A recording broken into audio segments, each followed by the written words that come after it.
সবাইকেই শুভ বিজয়া জানিয়ে আজকের ভিডিওটা শুরু করলাম। আশা করব এবার পুজোয় সবাই খুব মজা করছো আর খুব ঘুরেছো।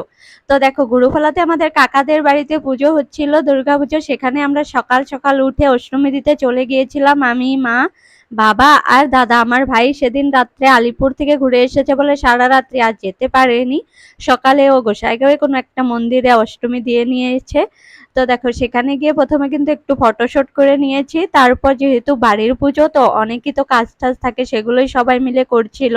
এদিকে সব বৌদিগুলো, বড় মা, কাকি সবাই মিলে এদিকে কাজগুলো করছে। সঙ্গে কিন্তু ভোগের জন্য দেখো, রান্নার জন্য মা গিয়ে সবজিও কাটছে, সঙ্গে কাকিরা আরো অনেক লোকজন ছিল তারাও। আমি কিন্তু কিছু কাজ করিনি, আমি শুধু একটু একটু ঘুরে বেড়াচ্ছিলাম, এদিক ওদিক ফটোশুট করছিলাম। এদিকে দেখো, দুই বৌদি মিলে ফুলের আর বেলপাতা দিয়ে মালা গাচ্ছে দুর্গা ঠাকুরে দিবে বলে। তো আমি একটু ছোট্ট করে ভিডিও বানিয়ে নিচ্ছিলাম। এদিকে দেখো, গানও বাজাচ্ছে, এদিকে পুজোতে বসে পড়েছে বামন মশাই। তারপর দেখো, অঞ্জলির পুজো আরম্ভ হচ্ছে। এই কাকার নামে সংকল্প করছে, কারণ কাকার জন্যই পুজোটা করা হচ্ছে। একটা মানসিক ছিল বলে সেইটাই পুজোটা করছে। তো এদিকে অঞ্জলি দিতে বসে পড়েছি। সঙ্গে দেখো, আমার সুন্দর একটা ভাস্তির সঙ্গে সবার সঙ্গে অল্প অল্প পরিচয় করিয়েও দিচ্ছি তোমাদেরকে, আমার কি হয় না হয়। তো বাড়ির পুজো হলে কিন্তু খুবই মজা হয়, 4 দিন ভরে খুবই মজা করা যায়। দেখো কত লোকজন এসেছে, এগুলো কিন্তু সব এই পাড়ারই লোকজন। আর এই পাড়াতে কিন্তু পুজো হয় না, অনেকটাই দূরে পুজো হয়, সেজন্য কিন্তু এখানে পুজো হওয়াতে সবাই এখানেই এসেছে অঞ্জলি দিতে। সবারই কিন্তু খুবই মজা হয়েছে, কারণ এই রৌদ্র ছিল পুজোর টাইমে, তো অনেকটাই গরম আর অনেকটাই দূর যেতে হয়। পুজো শেষ হওয়ার পর অঞ্জলি দেওয়ার পর দেখো, এদিকে প্রসাদ তো খাওয়া হয়ে গেছে, এবার ভোগের খাবার খাওয়া হচ্ছে। আর এদিকে দেখো, সন্ধি পূজার জন্য টাইমটা যেহেতু দুপুরবেলায় ছিল, তখনই করা হচ্ছে। তো সবাই একটু মলকা ধরিয়ে ঠাকুরকে একটা করে বাতি দেখিয়ে দিলাম। তারপর প্রসাদ টসাদ খেয়ে আমরা বাড়িতে চলে আসার জন্য গাড়িতে বসে পড়েছি। তারপর দেখো, বাড়িতেও চলে আসলাম দেখতে দেখতে। পরে কিন্তু সন্ধেবেলা আমরা একটু বের হয়েছিলাম গোসাইগাঁও ঠাকুরগুলো দেখার জন্য। প্রত্যেকটা প্যান্ডেলে তো যেতে পারিনি, ওই 3-4টার মতো ঘুরেছি, কারণ বাবার তো শরীরটা খুবই খারাপ, সবাই জানো, হাঁটা চলা করতে অসুবিধা হয়, সেজন্য বেশি তো ঘুরিনি। গাড়ি দিয়ে একটু একটু সাইডে সাইডে রাস্তায় সেগুলোই দেখতে পারিয়েছি, কারণ গাড়ি তো ভিতরে ঢুকাতে দেয়নি, আর বাবা তো হাঁটতেও পারে না। আর সেদিন কিন্তু অটোও দিচ্ছিল না। পরে আমরা যেই প্যান্ডেলটায় গিয়েছিলাম সেখানে খিচুড়ি দিচ্ছিল। দেখো, গরম গরম খিচুড়ি খেতে কিন্তু খুবই টেস্টি হয়েছিল, সঙ্গে দেখো লাবড়াও দিয়েছে। তো সেটাই খাচ্ছিলাম আমি, বাবা, মা মিলে। এদিকে কিন্তু দাদাও একটু খাচ্ছিল, তারপর ও কিন্তু চলে গিয়েছে, ও আর খাবে না বলে।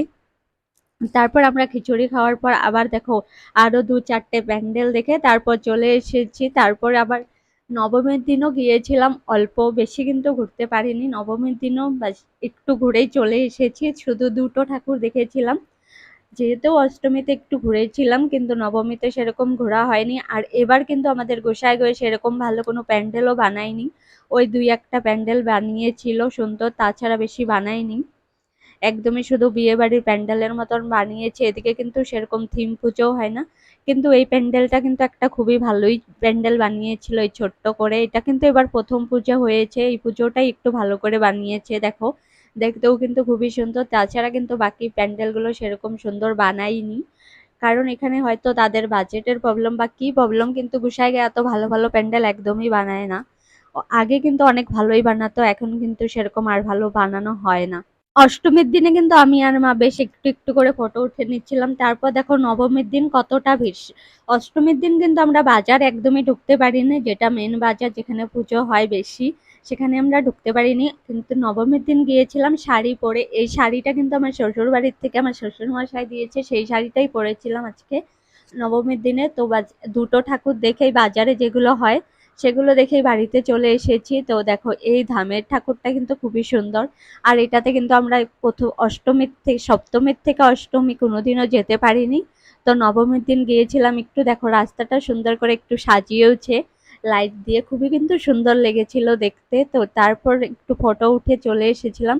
এদিকে দেখো, দশমীর দিন সকালবেলায় রান্না হচ্ছে মাংস, পুঁটি মাছ ভাজি, আর হবে পুঁটি মাছ দিয়ে চচ্চড়ি। পুঁটি মাছ খাওয়াটা কিন্তু দশমীর দিন খুবই নিয়ম একটা, সবার বাড়িতে পুঁটি মাছ থাকে। তো মাংস আর রান্না তো হয়ে গেছে, মা এদিকে সিঁদুর ছোঁয়াতে চলে গেছে, আমি কিন্তু পুরো রান্নাটা করে নিয়েছি। মাও কিছু হেল্প করে দিয়েছে, চচ্চড়িটা মা রান্না করেছে। তারপর দেখো সেদিন আমাদের বাড়িতে দাদু এসেছিল, এদিকে দাদুকে খেতে দিয়েছি, তারপর আমরা সবাই তাড়াহুড়ো করে খেয়ে আবার গরু ফেলাতে চলে গিয়েছিলাম। আমি, মা, দাদা আর ভাই আর দাদু। বাবা সেদিন যায়নি, কারণ ঠাকুর ভাসান দিতে তো হেঁটে হেঁটে যেতে হবে, সেজন্য বাবার অসুবিধা হবে বলে বাবা কিন্তু যায়নি। তো আমরা এই 4 জন মিলে চলে গিয়েছিলাম। তো সেখানে গিয়ে দেখি তারা আমাদের বলেছিল ঠাকুর বার করা হয়ে গেছে, কিন্তু আসলে হয়নি। যখন আমরা গিয়েছিলাম তখন 2টো বাজে, রাস্তা দিয়ে দেখো একটা ঠাকুর নিয়ে যাচ্ছে। তারপর গিয়ে দেখি দেখো এখনো এখানে ঠাকুর বারও হয়নি, কিচ্ছু করেনি। তারপর অনেকক্ষণের পরে একটু ফটোশুটও করে নিলাম। এবার দেখি ঠাকুরটা নামাচ্ছে, সবাই সিঁদুর ছোঁয়াতে এসেছে এখানেও। তো দেখো এবার ঠাকুরটা নামিয়ে নেবে, তারপর কিন্তু বিসর্জন। আর বেশি সময় নেই, এখন মাস আমাদের সবাইকে ছেড়ে চলে যাবে, আবার পরের বছর আসবে। তো তোমরা একটু ঢাকের শব্দ আওয়াজটা শুনে নাও।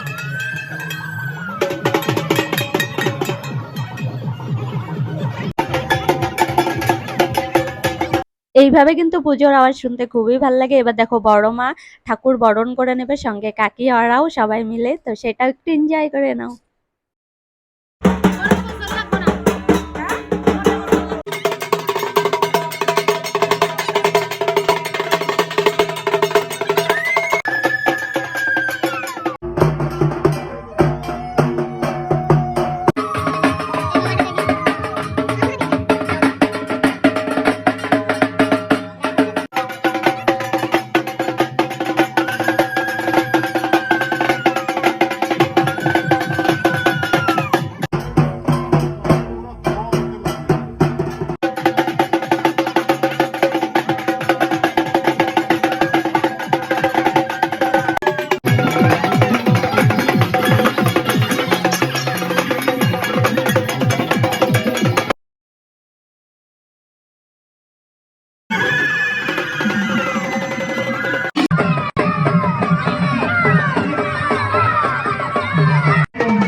বলো দুর্গা মাই কি জয় বলে কিন্তু ঠাকুর বিসর্জন হয়ে গেল। তারপর দেখো কিছু ফটো ছিল যেগুলো আমি তোমাদের সঙ্গে একটু শেয়ার করে দিলাম, যেগুলো আমাদের বৌদিদের সঙ্গে, মার সঙ্গে, সবার সঙ্গে উঠেছি।